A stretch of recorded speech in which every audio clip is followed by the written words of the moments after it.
welcome everyone to episode 3 of War of the Stars, a Star Wars Roundtable podcast. I am your host, Mark Tolley, and we are coming to you, as always, from deep within the farthest reaches of Coruscant, far beyond the watchful eyes of the Galactic Empire. Joining me today, as he always is the Han to my Solo, Mr. Brian Miller. Hey, how's it going, guys? And also joining me, as always, is Mr. Mario Hernandez. Mario, hey, what's guys. going on? How's it going? Pretty good.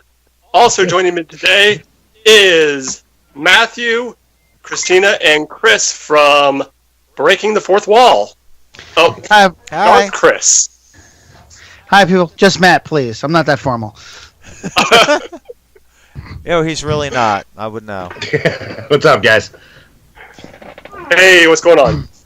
What's going on? So, before we get into the main topic of today, I thought we'd spend a little bit of time and talk about, it's not really new news, but evidently there was I don't know if you call it another draft or another proposed ending to episode 3. And just thought we'd talk about what that ending was thought of to be, and what you guys think about that. So, what this ending was going to be was that, during some of the scenes with Padme talking to Anakin, when Anakin left, she was going to be behind his back talking to the Separatist, setting up basically the Rebel Alliance that way. The storyline was that she was seeing that Anakin was turning into a monster, seeing what was going on, and when she went to Mustafar, she was going to be going there under the auspices of trying to assassinate him. But she didn't. She couldn't because she loved him. And the scene was going to be that Anakin was even going to just almost let her, not try and stop her, but that she wasn't able to because she loved Anakin so much that she couldn't bring herself to do that. Then the rest of the movie would have played out as normal as it did in the movie. But I just want to get you guys' thoughts on if you think that would have been an interesting ending, or do you just like how they did it initially? I kind of like how they did it initially. I mean, the other way just seems like a little... I don't know if I would have to probably watch the ending, like at least even just a draft ending of it to try to get a better grasp on it. But as everything sits, I think the ending for episode 3 was just fine the way it was. Yeah. Chris, what do you think? Well, I mean, I'm with Christina. I mean, it sounds like an interesting concept, but the only thing is I think it kind of contradicts with the other deleted scene that I think should have remained in the movie, which was I call it the sowing the seeds of rebellion, where you had the meeting between Padme, Mon Mothma, and Bail Organa actually talking about possibly succeeding from the now forming Empire. Which they cut the scene anyway, but as far as I understand, that scene is still considered canon. So even though it was cutting room floor, so it almost seems like what you're talking about would have contradicted that. Yeah. Quite honestly, though, the only change I would do to the end of Revenge of the Sith is the same change I would do to the end of Return of the Jedi. Remove the stupid no. Yeah. I was waiting for somebody to say that. Oh, God. Like, I would have kept the scream, but I just wouldn't have had him say, you just make him yell, just make him do that passionate, roar, and then crush everything. You don't have to have him yell, no. Right. But yeah, I agree. Yeah. So it looks like everyone's kind of on the same page with this, yeah. Because I don't think it would have made sense to have her meeting with the Separatists when the leaders of the Separatists were wanting to have her killed. You know, Newt Gunray and everyone was wanting to have her killed, so why would she be secretly meeting with these people that are basically hate her? I mean, yeah, for 3 movies, it wasn't even just like a short plot. For all 3 movies, they were trying to kill her. So yeah, definitely. Yeah, why would she join up with the people that would kill her? Oh yeah, because Newt Gunray had a personal vendetta against Padme. Oh yeah. Yeah. All right then. Like even in episode 2 when they're in the arena and he's like, she can't do that. Django, shoot her or something. Like he didn't care how she died. He just wanted her cold, you know. And he didn't. Yeah, like you said, he didn't care how it happened. Yeah. He just wanted it to happen. And as long as he saw it happen. Yeah. Can we just quickly point out how like Newt Gunray and his race of people were completely a stereotype racist slur against Asian people? Can we just point that out? Impossible. Yeah. Nothing can get through our shields. Sounds like something Sulu would say on Star Trek. Exactly. If you pay attention to that line I just did, if you pay attention to it in Phantom Menace, the mouth didn't even match, so it was almost like a Godzilla movie. It was like, nothing can get through our shield. Yeah. Godzilla! What's that? Is that legal? Is that Godzilla! We should not have made this bargain. But tell me you didn't applaud a little when Anakin was slashing the hell out of all of them. Oh, You know, not to get off topic, but since you brought that up.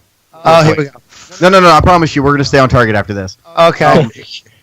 No, that scene when he's killing all the separatist leaders, and you start to realize that they really did just want peace, and they weren't really out to hurt anybody. They just wanted peace in the galaxy, and it meant, you know, I mean, they had a different view of peace, obviously, but that's all they wanted was peace, and that they were terrified of Anakin. You can't, and to know that this was like the beginning of the end for, you know, Anakin, and it's literally the birth of Vader. It's like, God, it was so heartbreaking to watch, you know, and it's just, I mean, just cold. Like even when he turns around, and then afterwards when you see like the tear going down his cheek, and to know he didn't want to have to do that, man, it's heartbreaking. That's one of my favorite scenes in Revenge of the Sith. mm-hmm. But anyway, yeah, to get back on topic. Sorry, I didn't mean to. All right. Go ahead. So one of the things that I really love about genre films, particularly Star Wars, is the myriad of theories that fans come up with. I feel it really gives fans a sense of almost ownership in the creative process. Even if those theories don't turn out to be anything, it makes the fans feel like they're contributing something to this universe. So I just wanted to talk about some of the more prevalent theories that have come up, and some of the just off-the-wall wacky ones, some of the ones that are maybe your guys' favorite theories. And let's start off with one of the first ones that I heard about, the Darth Jar Jar theory. The theory that Jar Jar was a Sith Lord. Yes. Yes. Jar Jar is Snoke. Yeah. Please, if I may. Just before, I don't know if any of you have ever watched the How It Should Have Ended videos. Yes, Yes. love them. Not him and not the Sith Lord, Dark Lord of the Sith. Misa, the Dark Lord of the Sith. Or like in Robot Chicken when the Emperor's falling through the pit and he calls Jar Jar and apologizes for manipulating him, and he's sitting by a fire, he's like, manipulating me? Pulls the hood up. Oh, Well, you look at that episode of Clone Wars. You look at that episode of Clone Wars where Jar Jar was mistaken as a Jedi. Just looking at him with that robe on, I mean, you could see Dark Lord. That's right.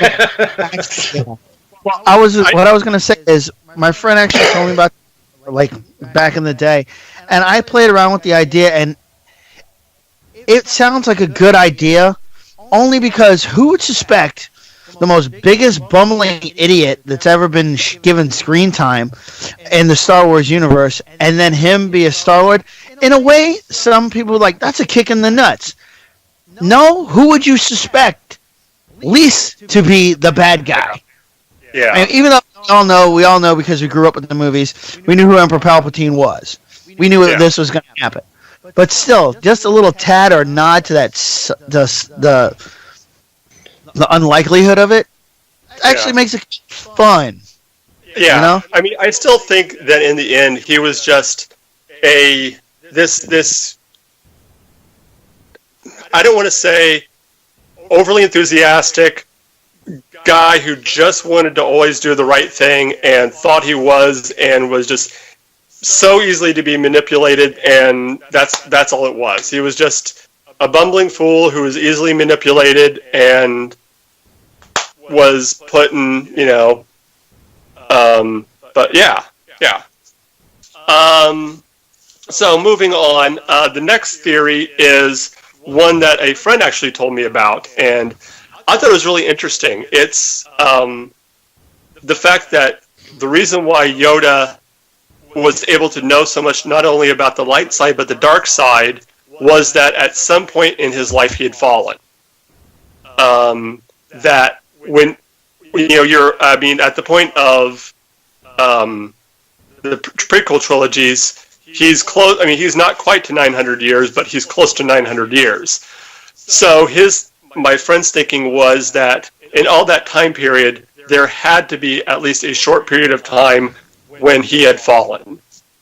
And that's how he was able to know so much about the dark side, was he had gone there. He had fallen. So that was more of, that thinking through that theory is just a, almost, trying to just make sense that he would have gone, to the dark side at some point in his life. I'd like to start off this one. Go ahead. And I hope Disney and Lucasfilm is listening. George Lucas purposely made Yoda an enigma. You don't know his race. You don't really know. He says he's 900 years old, but you don't really know. You don't know what planet he's from. You don't know when he was discovered, who his master was, and all the above. I don't want to know if he ever did have a dark side. I don't want to know. I like Yoda being Yoda, the mystery that nobody knows about. He's just the sage old man who led Luke to the right path. Yeah, and leave it at that. It's an interesting theory. I don't knock the theory, but if it ever became canon, I would not want to know. Yeah, I agree. I heard. Oh. Go ahead, Mario. You rarely ever get a chance to talk, so go ahead, man. Speaking of that, I'm not sure, but isn't there an episode in the Clone Wars where he kind of literally wrestles with his dark side? Or I think, that's what I was thinking. So the theory has some, it has some plots. It's not out there completely. He maybe he did, because being how powerful that he is, you never know. He could have easily maybe dwelled into the dark side, but I don't necessarily think he was ever, having the black cloak and the red saber. I think he's kind of like Luke, he melds both of them together. And speaking of the inconsistencies, he deals in absolutes, so maybe he is a Sith.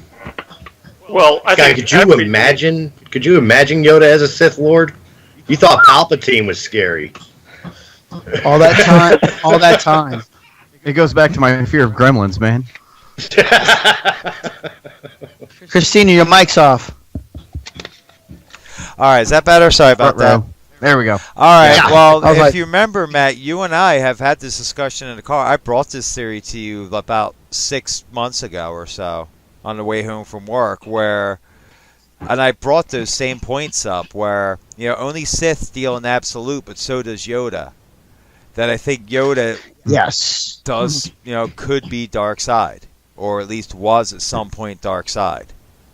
I had a whole theory up back then and everything else, but it just reminded me of it. But isn't the phrase itself only Sith deal in absolutes and absolute in and of itself? Yes. Well, that's what I was going to point out. Obi-Wan used it. That's an absolute in its own right. And we know Obi-Wan never turned. Mm-hmm. Well, actually, Mario, to answer your question about the Clone Wars, it was in the 6th season on Netflix. It was the only way that Yoda actually went to the source, the living embodiment of the Force. You got to see the physical embodiment of the dark side and the physical embodiment of the light side. And that's where he ran into Darth Bane, wasn't it? And that's where Bane finally became canon. Mm-hmm. Exactly. Yeah. And that was that whole episode, because I knew what you were talking about, but I wanted to let you, have your piece for once, man. But yeah, that That being said, the whole conversation Yoda had with both sides explained a hell of a lot more. And if anybody here watches it, seriously, you'll get a deeper sense of both the dark and the light side and why each side has separated, but at one time was actually together. Yeah. Yeah, that happened. So, all right. Good. Sorry. So, the next theory is one that I think both of the last ones have some sort of merit, or you can kind of see how they can fit in. This is one that is, at least in my opinion, is kind of out there. It's that Obi-Wan was the father. That Obi-Wan was the one that behind Anakin's back was messing around with Padme, and that... God. I heard about that. Okay. That they What? were the ones really... I've heard this before. Can I start this one? I must have been under a rock. Go ahead. We can't swear on this, can we? No. Yes. Yes, we can. Yes. Yes, Yeah, Ken. this ain't radio cast. Go ahead. Oh, there is no fucking way Obi-Wan is the father of Luke and Leia. There's no way whatsoever. That's just asinine, stupid, just ignorant, stupid. I mean, there's just no. Because anytime Anakin was away, Obi-Wan was fucking with him. There's no way Obi-Wan could have been messing around with Padme behind Anakin's fucking back. Sorry. I just had a picture of that scene in Empire with the "I am your father" in the uses most of Obi-Wan. "I am your father." Well, actually, We See, need I to can- go on I would Maury almost- about that one. See, I can almost. Sorry, go ahead. Sorry. Anakin, you are the father. I mean, really, come on. No. Exactly. See, I would almost more believe if a fan theory came out that, like, Sidious was the father of Luke and Leia. I would almost more believe that, like, Palpatine manipulated the Force to basically rape Padme and impregnate her, which led Anakin down the dark side. That's a I would little more too buy dark. that. I don't even want to think about that. That's a little too dark there. I'm sorry. I'm just saying that would make more sense to me than Obi-Wan had an affair with Anakin's wife. Oh, here's a fanfic for you. How about it's Yoda's? Yoda's the father. Oh. They do have the same ears. Yes, you like the Force. Your father, I am. That would I make gotta- sense why Yoda asked him, "How do you get so big eating food of this kind?" That would make a lot of sense. Oh, Just so many by my bad size to you. God. Can Anyway. you see Yoda just looking at you, Anakin, and grabs Padme's ass? Mine, or I will help you not.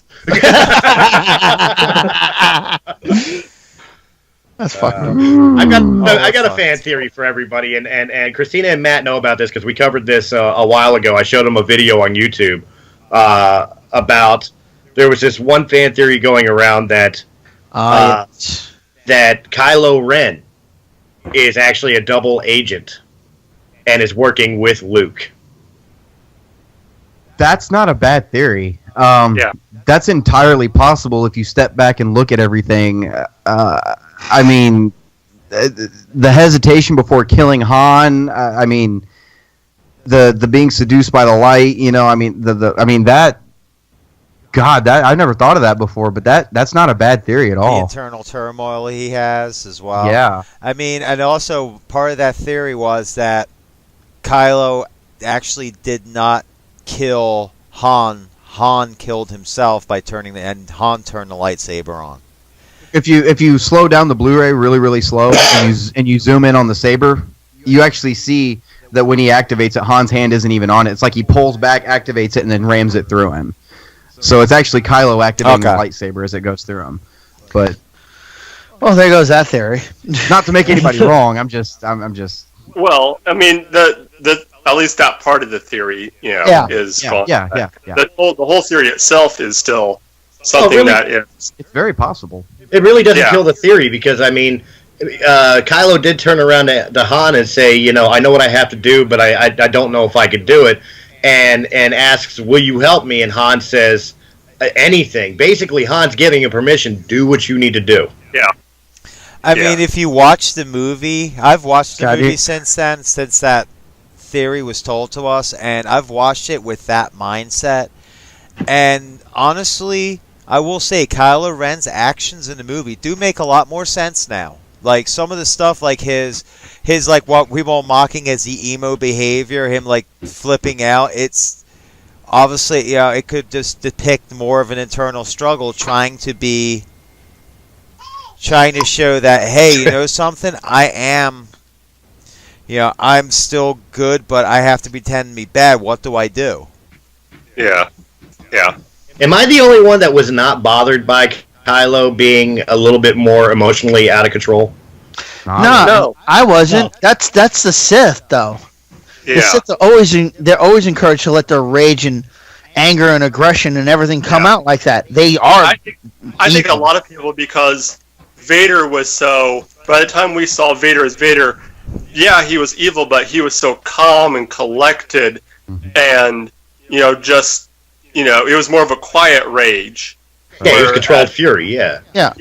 But then you see him as Anakin at the beginning when he first turned, and he was quite a bit like Kylo. I mean, that fight against Obi-Wan, that was just aggressive rage. Exactly. And there's something about a bad guy who's just recklessly evil. I mean, there's something more terrifying about somebody who's reckless and unpredictable the way Kylo is. Yeah. But see, that's just the thing. Everyone, like you said, everyone thought he was such an emo child. I'm like, he's early in his career as being part of the dark side. He's going to do everything to get everybody's attention to notice that he's not the one to be fucked with. So he's going to do everything rage-worthy, fucked up, pissed off. I mean, he's going to put it down so everyone's like, dude, you piss him off, you're lucky if he just force chokes you, okay? Yeah. If he just force chokes you, you got awful. Easy, motherfuckers. Yeah. If not, he's going to cut you to ribbons in front of everybody and say, I don't give a shit. Who's next? Another fan theory that's been floating around is apparently Luke Skywalker has a necklace with a red kyber crystal that Kylo is hunting for. Apparently, it is believed that this is the kyber crystal from Vader's lightsaber. That would be cool. That would be. Yeah. Although, I mean, now that we have this new canon thing, which is stupid, by the way, in my opinion, the whole kyber crystal changing colors based off of your personality thing. Yeah. You know what I'm talking about? In the Ahsoka, not to go all librarian on you guys, but in the Ahsoka novel, she that's who you are. So I was about to say that's your job. In the Ahsoka novel, she's building her white lightsabers that she has in Rebels, and she gets those crystals from a Sith Inquisitor or a Darkside Inquisitor, and they were red, and as soon as she gets a hold of them, they purify white. So if Luke had Vader's kyber crystal, it would probably turn white at the same time. Doesn't mean it's not. I mean, it's still possible. He does still have the kyber crystal. And as soon as Kylo gets it, it's going to go red again. But it's possible. Well, that's something that kind of confuses me because it's an inconsistency in the storyline. If you touch the crystal or you touch the lightsaber and it changes color, how come Anakin's lightsaber never turned green when Luke had it? The way I understand it, and Brian, you can correct me, is it's only if you touch the crystal directly. Yeah, once the crystal in the lightsaber. Okay. It does not. You have to touch the crystal directly for it to change the color. And it's not like the lightsabers are moved. Depending on. And correct me if I'm wrong, red is not a naturally occurring color within the crystals. You have to actually force it with your will. They're synthetic, aren't they? It's essentially synthetic. They used to be synthetic. In the EU they were synthetic, but now if you're a dark side user, it makes the crystal bleed, quote unquote, bleed red. So it's a natural. Well, I guess you should say it's an unnatural change, but it changes on its own. Yeah. Okay. Because I remember reading about the emotional spectrum and all that other stuff. Because when they introduced the purple lightsaber, everybody was like, "Oh, how come he has a purple lightsaber?" Now we got to make a big story about it. Yeah, because nobody can accept the fact that Samuel L. Jackson went to George Lucas and said, "Hey, can my lightsaber be purple?" Yeah. Simply so I can watch the movie and know which one in the arena was me. Well, see, it even plays into canon now, because I mean, if the crystal picks the color, and you saw how aggressive a fighter Mace Windu was, and purple's the mix of red and blue. It's purple rain, as we were talking earlier. Exactly. You know, I mean, it could have went purple. You know. I mean, and correct me if I'm wrong, Brian. The Jedi Temple Sentinels, didn't they have yellow lightsabers? Mm-hmm. Yeah. And all the ones who would actually go down and hunt possible Sith Lords or whatever. Yeah. I mean, that played out, and isn't Blood Orange as well close to that, or is that a Sith apprentice? The orange hasn't been in canon yet. Okay. But the yellow, the purple, the white, blue, green, and red, those are. Okay. And black. No pink and black. Yeah, and black. I thought that was a pink. Sorry, I thought that was. There's no pink yet. The action figure of Adi Gallia from when Episode 1 came out, she had like a pinkish lightsaber, but you never saw it in the film. Okay. But at the same time, the Mace Windu figure from Episode 1 had a blue lightsaber, and the Yoda had a yellow lightsaber. So I'm not considering any of that canon at all. So Yikes, there's a mistake. Yeah. Well, it's not necessarily a mistake. In the old EU, it was rumored for the longest time that when Yoda did carry a lightsaber, long before the prequels, his was a legendary gold lightsaber. Right. So it probably was not necessarily a mistake. It was just they were deciding whether or not they were going to actually introduce the gold lightsaber into the stories. That would have been interesting. Yeah. Honestly, I don't really know. I had a whole list of notes taken, but unfortunately I lost most of them. But I got Thank you. Hey, you got a panel full of Star Wars geeks. I'm sure we can all bring up fan theories we can talk about. You also brought up what true balance of the Force means. Oh yes. Yes. Did Anakin actually balance the Force? Yes, at the end of Episode 3. There's in Episode 3 is the theory is that by slaughtering the Jedi, he actually brought balance to the Force, because instead of there being 2 Sith and thousands upon thousands of Jedi, you now had basically 2 Jedi left. At that point, Yoda and Obi-Wan and 2 Sith. So by doing that he literally brought balance to the Force. I agree with that totally. That's something I've actually talked about before. He did bring back. The problem was, if you look through episodes 1 through 3 until Anakin's turn, there was nothing but Jedi. I mean, everyone was running around with a lightsaber. It almost seemed like everyone knew about the Jedi. Everyone feared the Jedi. There was, So yeah, it was badly off. The Force was badly off balance, where you only had 2 Sith, a Sith Master and a Sith Apprentice, who were in hiding. Because remember in Episode 1 where Sidious was talking to Maul, he said we will no longer be hiding ourselves, or something. Those aspects, I can't remember words directly off the top of my head. Yeah. So in other words, they were hiding the entire time, and now they're showing themselves. It shows that it was badly off balance. I just feel that when they thought it was the one who was going to bring balance to the Force, that's why Yoda had a hesitation with having Anakin trained, because he knew what was going to happen.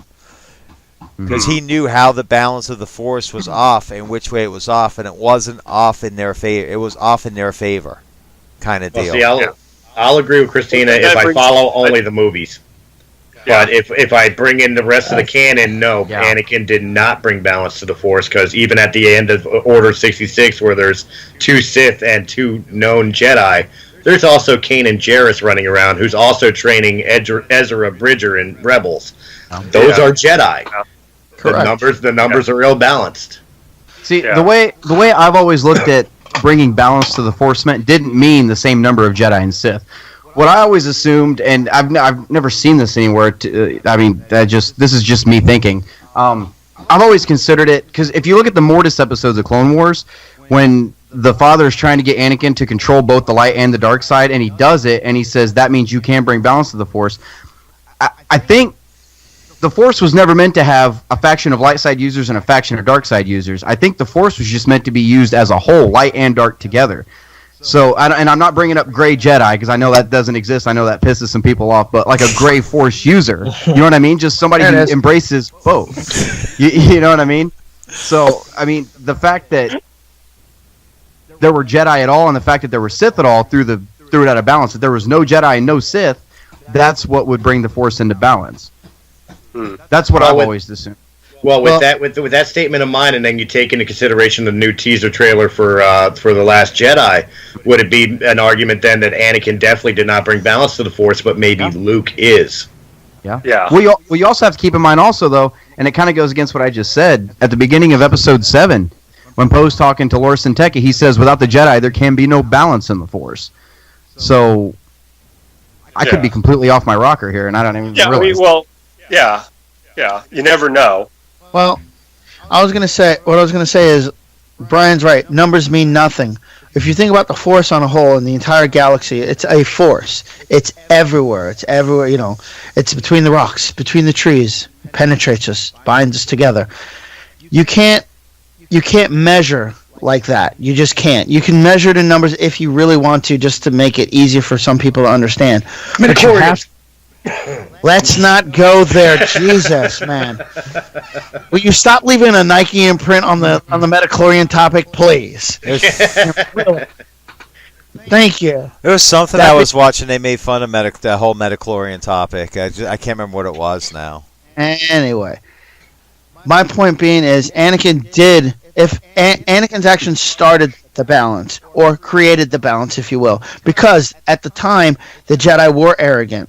They thought they were the only power. Yeah, they didn't want to be generals and soldiers, but they were convinced anyway that they should be. If they stayed true to the core, they were like, look, you guys have got to figure this the fuck out yourself because this is not our fucking bag. This is politics. This is war. This is not what the Jedi are made for. Yeah. The Jedi are here to help try and understand the mysteries of the universe. Try to unravel to a higher plane of mental existence. They weren't doing that anymore. They were too busy we have to find more Force-sensitive children. Okay, go get them. We have to train more. Mm-hmm. Okay. What are we training for? Nothing. We're just going to keep the Jedi going forever. All right. It's kind of they had no purpose. And they did it to themselves. Yeah. They should have been more cautious. They should have stayed within Jedi business. I'm sorry. Mm-hmm. I'm sorry. They should have. Well, if balance was real quick, just before you go there, if balance really was about the numbers, then the Sith in itself would never have imposed the rule of two. They self-imposed that. It wasn't the Jedi forced that on them. Well, that's because they didn't want to go out of existence either. Right, but I'm just saying, if power was numbers in the Force, then the Sith would never have imposed the rule of two. Yeah. I mean, that's a good point, Chris. Especially about the numbers thing. Because we saw Palpatine, it was him versus 4 Jedi, and he took him down like anything. The numbers don't matter. But that's a good point, Matt, to what you said about the whole. They just had too many Jedi and nothing to do. They just had so many people with lightsabers that they didn't have anything to do. Even Yoda admits, that they were wrong in Rebels. I think season 1, when they go inside the Jedi Temple, when he's talking to Ezra, and he just tells them, we were wrong. I was wrong. We were so busy on the war. When he comes out on the log. It's not a Force ghost. I thought that was season 2, but it might have been season 1. That was a Force projection. Yeah, it wasn't a Force ghost. He kind of telepathically spoke to Ezra. Yeah, I remember that. Yeah, I mean, even he admitted that they were wrong. That they focused too much on just trying to establish themselves at such a high order that they lost their way. Yeah. So, the next theory that I want to go over was one that I just labeled "Good Guy Palpatine." This is one that actually has a little bit of standing with the new Thrawn novel, in the fact that Thrawn. The theory basically goes that Palpatine, and I believe they talked about this in Legends, and I think they're probably starting to go into it in Ken 2, that Palpatine saw this malevolent evil outside of the galaxy that was coming in slowly, and he knew the only way to combat it was by centralizing power and by building these massive super weapons to combat this. Thus, things like the Death Star and this massive fleet that he was building. And that was the theory. That's the theory behind that, was that he was basically doing that not necessarily because he wanted to just rule the entire galaxy, but that he saw this huge threat coming, and he knew that this was the only way to stop it, and the Jedi wouldn't be able to stop it, and that only him, the dark side, and the Death Star, and in Legends, that turned out to be the using bomb. And obviously now there are no canon, at least not yet. A lot of wind. Yeah. So yes.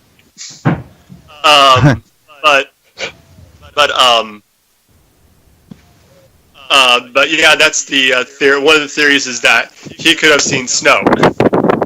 That Snoke could be that evil threat coming from outside of the galaxy. But what do you guys think? Do you think that that's a theory that holds any water, or? I buy half of it. Go ahead, Brian. Go ahead. I'm sorry. It does say I believe it was the Catalyst novel, the novel that was the prequel to Rogue One.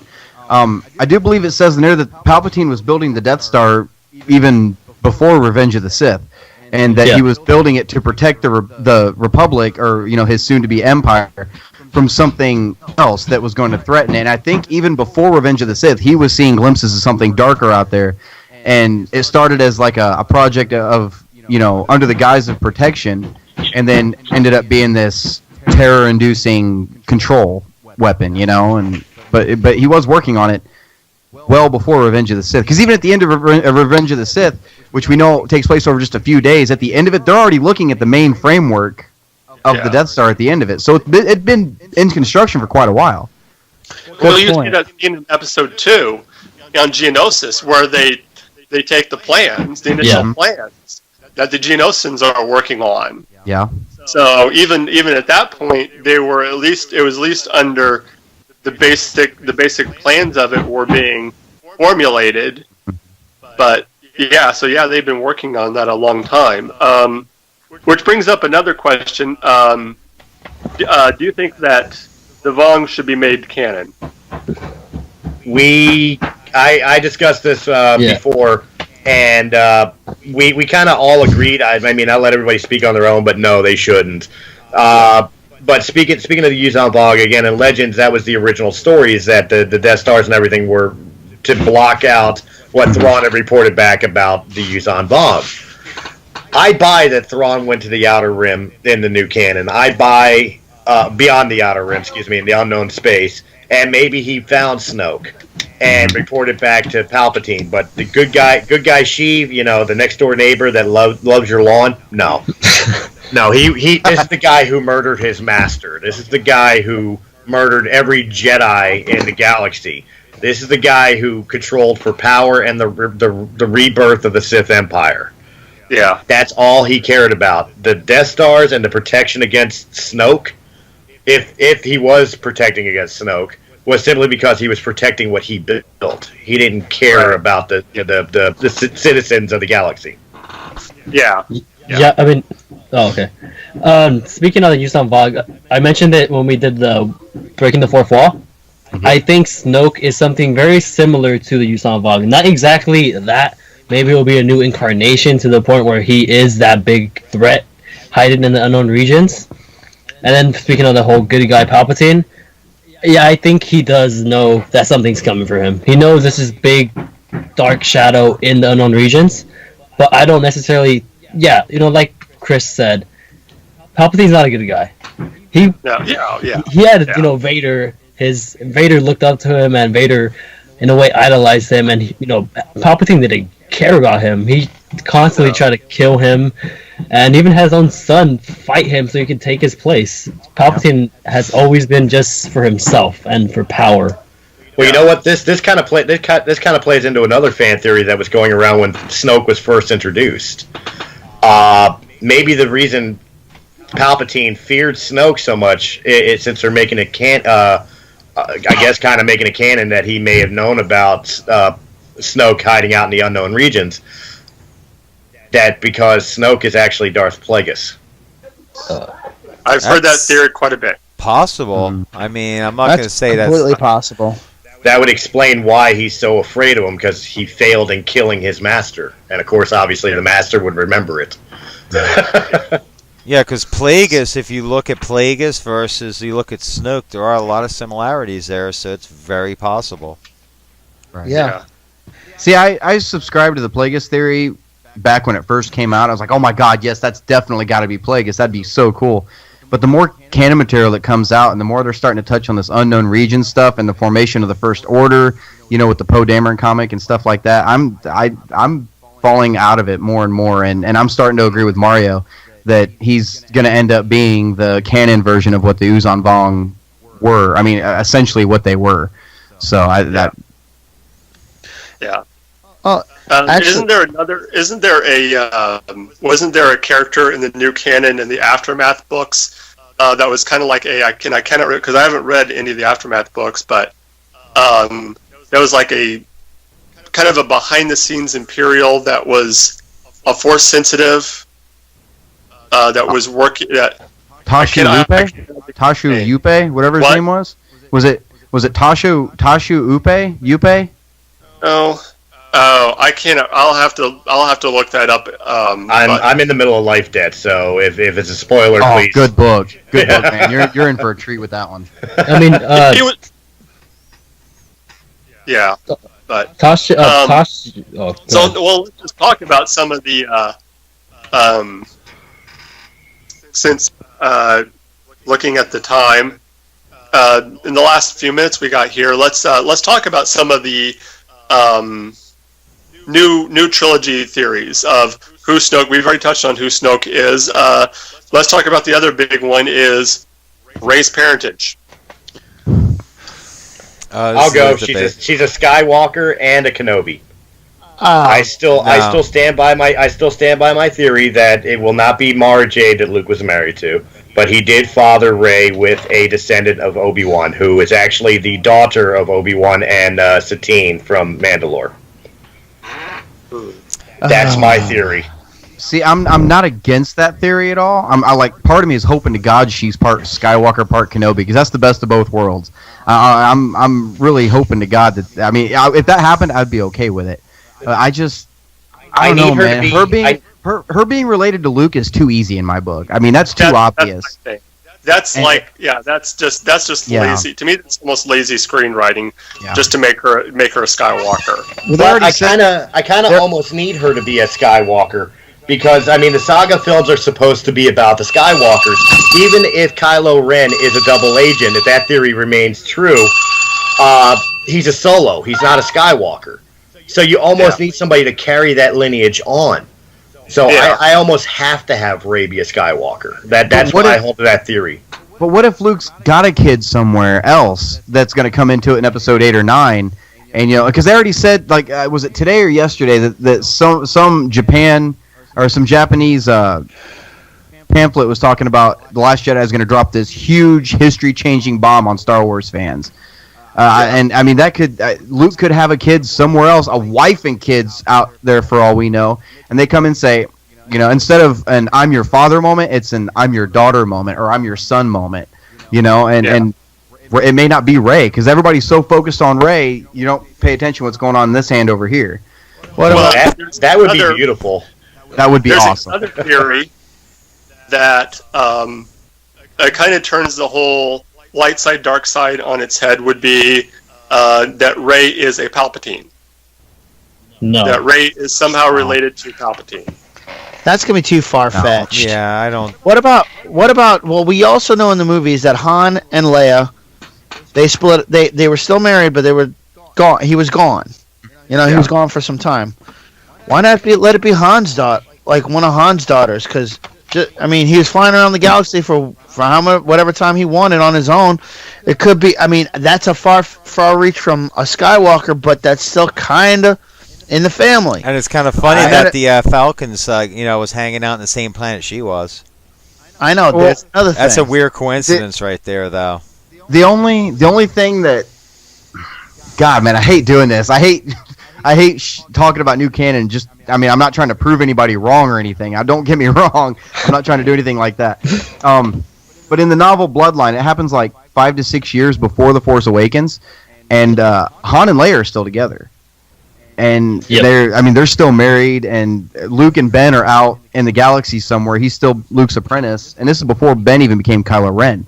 And that was only 5 to 6 years before.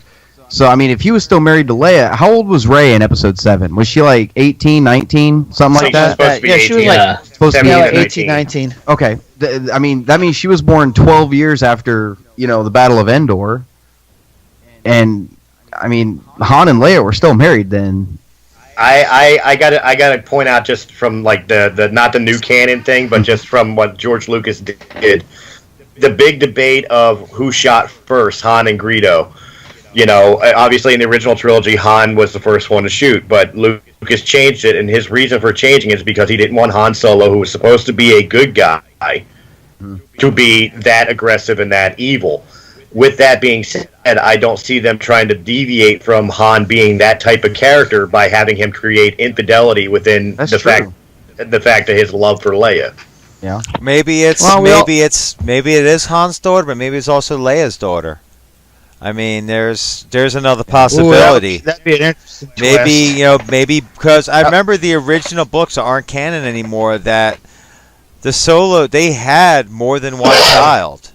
They had 2 children, a son and a daughter. So Rey could possibly... It was three. It was 3, yeah. Yeah, you're right. I thought it was 4. No, it was 3. No, they had 3. There was 3 Solo Jason, kids, Jaina, and then they had Anakin. Yeah, so right, it's and very Luke possible had that Ben Rey... Skywalker. Maybe something happened where Rey was managed to be separated from them and ended up on that planet and was dropped off on that planet, kind of thing. Because she was young when she was dropped off on that planet. She even said so in Episode 7.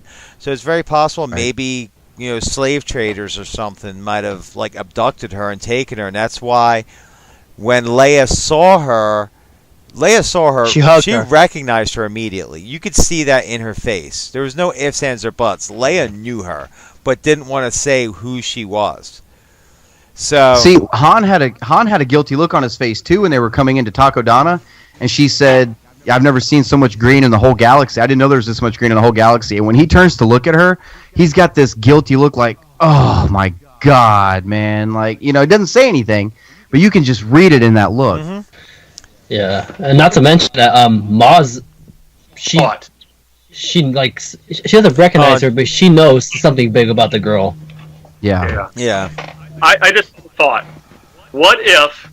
Because I always wondered about the naming of Kylo as far as being Ben, and the fact that neither really Leia or Han really had that much dealing with Ben Kenobi.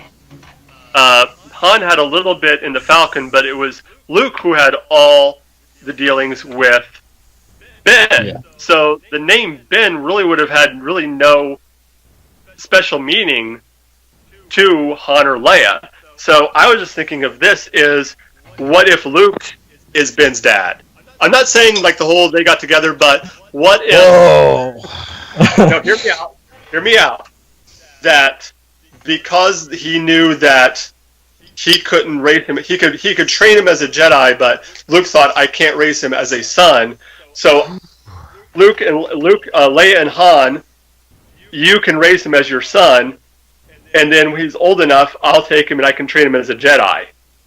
Because I'm just thinking in my head of that name Ben would have held more meaning to Luke than it would Han and Leia. I agree with that. With Leia, the name Obi-Wan would have held more meaning. Well, you know what? Because she was hearing stories of the great General Obi-Wan Kenobi, the great Jedi. Whereas Luke would have grown up on Tatooine hearing about the crazy old wizard Ben. Well, Ben is actually born at the end of Aftermath Empire's End. Leia's actually pregnant with him. Okay. Throughout the Aftermath trilogy. Yeah. Sorry, I didn't mean to kill your guys' theories. Oh, that's the fun thing about theory. Like I said at the beginning, that's the fun thing about theories is even if they're not true, even if they get proven wrong, it's still fun to speculate and to about it. Well, think there is of what if. And there was a new one that I saw on Jedi Council, I think, the last recent one, there was a theory where the flashback scene when Rey touched the lightsaber, and if you remember the one part of the flashback where she is down on the ground in the rain and everything else, and you see that dude about to strike her, and then Kylo's lightsaber goes through it. We all assumed that it was a flashback. The new theory is that was actually a flash forward, and we're going to see that take place along with the Knights of Ren coming up to burn down basically Octu, upcoming in The Last Jedi.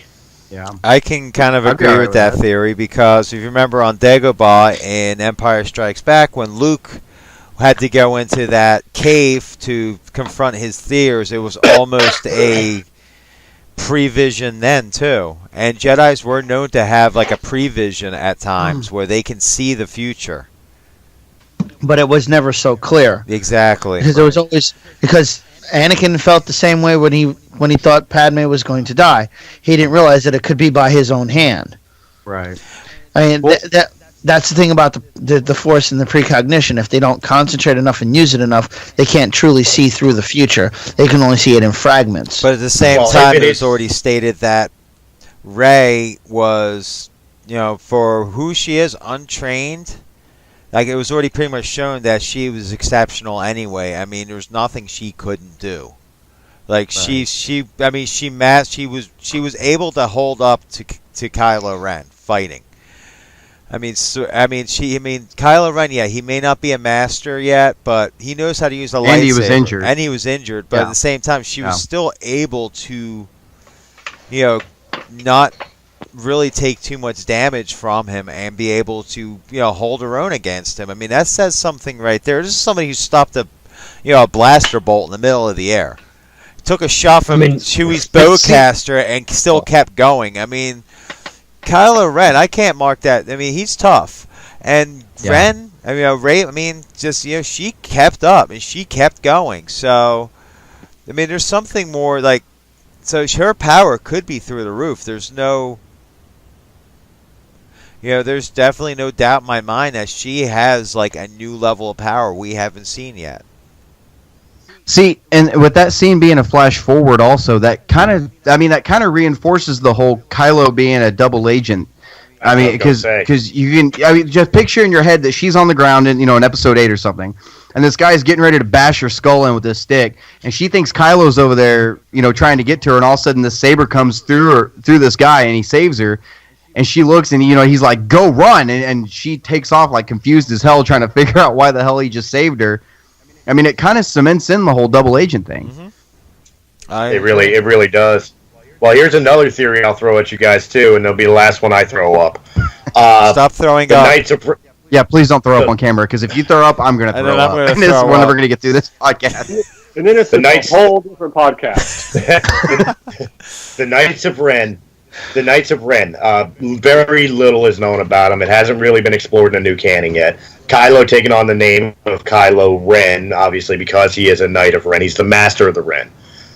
Rumor has it that we're going to see a tie-in where the Knights of Ren were actually started or founded because of Sabine Wren and her family. They're spelled differently.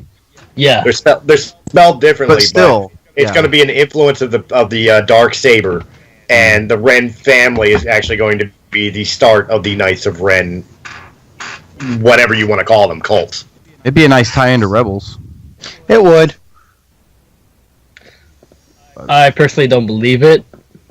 I just think the Knights of Ren are a bunch of students who were in Luke's school, and then this is going to another theory that I think that Benicio del Toro is playing Ezra.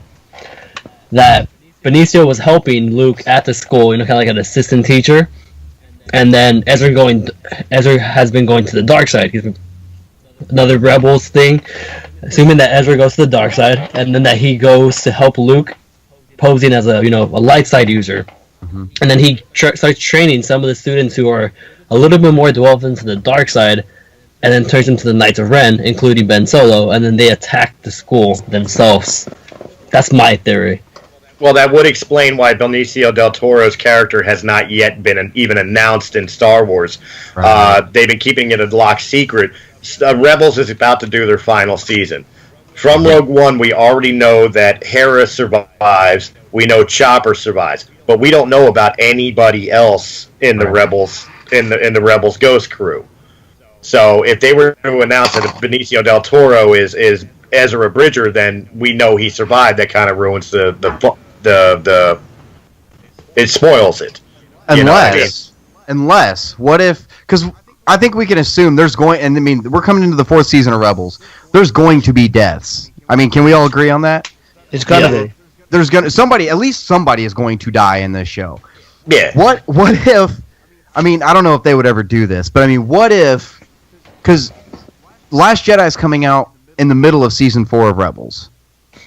What if they kill off Ezra in Rebels, and then episode 8 comes out and he says, "My name's Ezra Bridger" or whatever. Everybody's like, "What? How the fuck did he survive that?" You know, or some. I mean, I don't know. I more see it that I think Ezra is going to turn at the end of the Rebel season, and I think what we're going to see is that Ezra turns around, and if there's no other death in Rebels, it's going to be Ezra turns around and kills Kanan.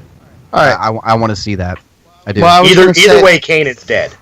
Yeah. Well, what I was going to say is, what if Kanan's death is what turns him to the dark side?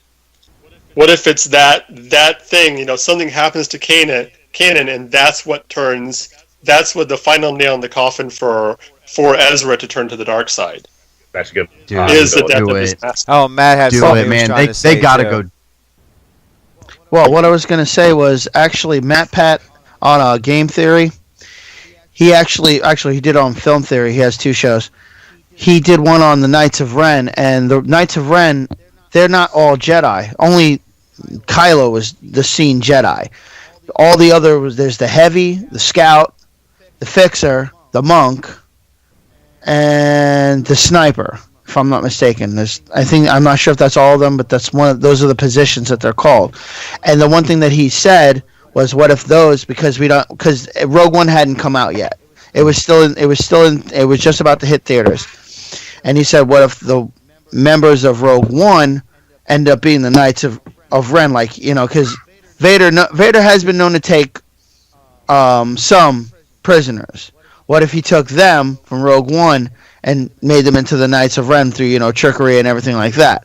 That being said, know it didn't turn out that way. Exactly. Yeah, what I was gonna say is, not to destroy Mario's theory, they were not Jedi or Sith, or at least it didn't look like in the background they were.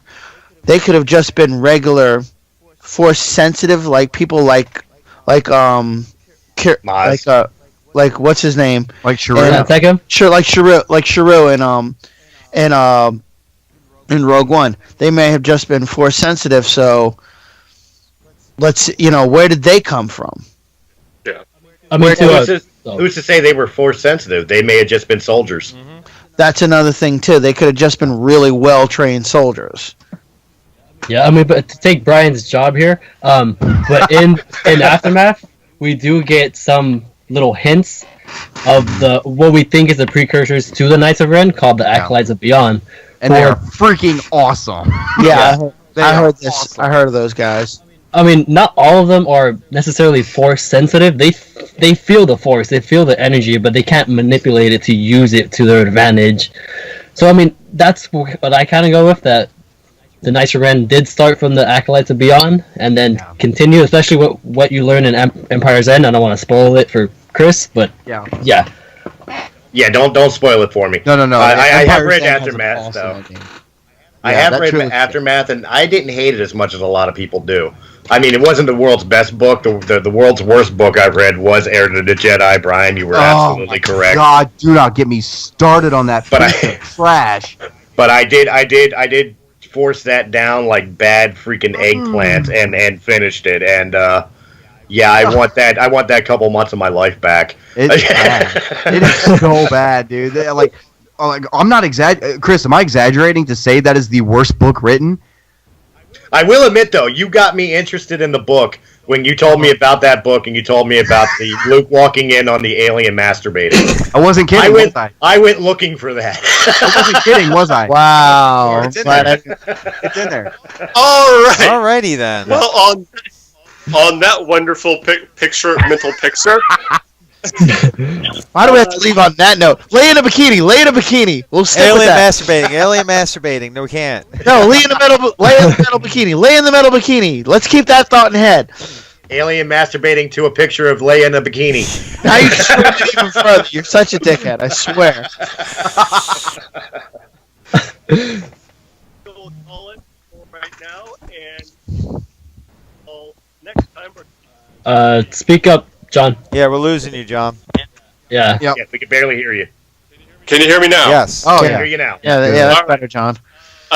We are going to be taking a hiatus for next week. I'm going to be moving, so the safe house is going to be getting a new safe house. Evidently, the Empire is starting to sneak in, and Imperial Intelligence has learned of our location, so we need to find a new safe house.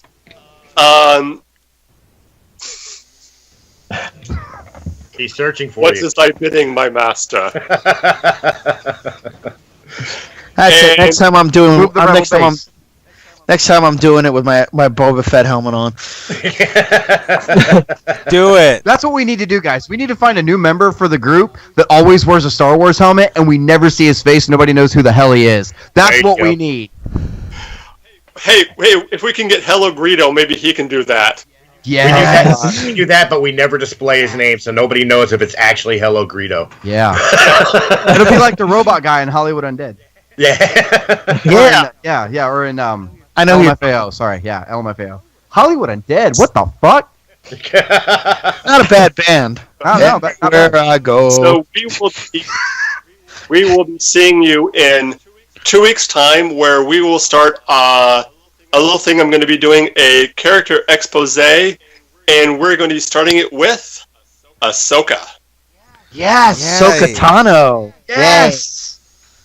Until then, this is Mark Tolley, Brian, Mario. Why don't you guys, everyone, go around to see where we can find you and plug anything you got to plug. Brian, starting with you. You guys can find me right here on War of the Stars. You can also find me at the Star Wars Canon Library, where I'm keeping all the canon in chronological order for you guys. Make sure to check out my Thrawn review. I just got it up. I'm actually getting ready to get the review up for Guardians of the Whills. Excellent book. Make sure to check out that review. If you guys have any questions for Star Wars Canon, you can email me at starwarscanonlibrary@gmail.com, or you can check out the website, www.starwarscanonlibrary.com. Mario, where can everyone find you? Well, as always, you can find me here on War of the Stars. You can also find me on my own channel, Sith Lord 310, where I do Death Star Radio, and have a new video actually coming out this week where we talk about Rebels Season 4, and on Twitter and Instagram at Sith Lord 310. Matt, where can everyone reach you at? Everyone can reach me on Facebook on Matthew Cruz 2Ts. You can email me at Fox with 2 X's C77 at gmail.com, and soon to be released coming June, my show will be Gaming XP. We'll be doing a Pathfinder RPG online. Well, not online. On YouTube. On YouTube, sorry. And that will be coming in June. I have to change the date because we're going to be talking scheduling this week, so I will have our audience will know the exact date as soon as we've discussed it. Christina. Yeah. Okay, you can find me on Facebook, Christina Talley Warburton. Also, I'm a pop-up on this show from time to time. Also, you can find me on Breaking the Fourth Wall, which is available on YouTube at Realm of the Mist ENT, as well as Radiocast FM. I also DJ on Radiocast FM every Wednesday night, 10 p.m. to 12 a.m., and that's with my show Eclectica. And that should be it. And I have my podcast, which will be my own personal podcast, will be starting the end of June. So, All right. And Chris, last but not least. Hey, you know what? You can find me on occasion here on War of the Stars. You'll always find me at Realm of the Mist ENT on YouTube. You can find me on Christopher Michael Stolley on Facebook, Wild High 77 on Twitch TV. You can find me at our own website. Brian, I don't know if you remember the URL for Realm of the Mist's website. Hang on. I don't.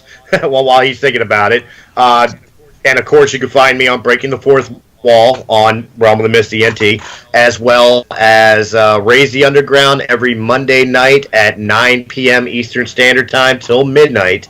Rocking out some music for you on RadioCastFM.com. All right, and as always, you can find me on Twitter at mark.tolley77 and on Facebook at Facebook/MarkTolley. Also, you can find me each and every week here on War of the Stars and also on my other podcast, Nerdy Observations. Remember to like and subscribe if you like what you hear, and check out all the shows here at Realm of the Mist Entertainment. Until next time, this is Mark Tolley saying, may the Force be with you. Remember, hit that subscribe button right there. Make sure you like this video and comment. Let us know how much you like this video. Tell us what we can improve. Tell me what you like. Do it. Yes, help our dreams come true. Anyway, if we get 100 likes on this video, Matt will wish Boba Fett a helmet next time. I will. I swear I will. So, there we go. If we get 100 likes, Brian Miller will dress up in the gold bikini. Oh, no! Why you gotta keep ruining that fantasy, man?